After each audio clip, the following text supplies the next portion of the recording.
సృష్టి అంతటికి కూడా ముగింపు ఉన్నది. యేసుప్రభు స్వయంగా అంటూ ఉంటారు, ఆకాశమును భూమిని గతించును అని ప్రభు చెప్పారు. అంటే ఈ సృష్టిలో ఉన్న యావత్తు అంతా కూడా ఒకరోజు గతించిపోయే దినం ఉంది.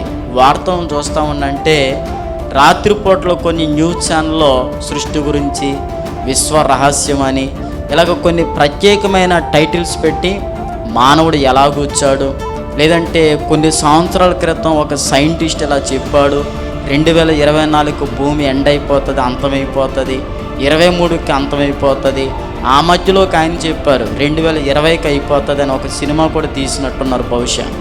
ఇలాగా వార్తల్లో కూడా ఒక సత్యం వస్తుంది, ఏంటంటే ఏదో ఒక రోజున భూమి అంతా ఎండ్ అయిపోతుంది. ఇది ఆల్రెడీ బైబిల్ ఎప్పుడో కొన్ని వేల సంవత్సరాల క్రితం తెలియజేసిన ఒక గొప్ప సత్యం.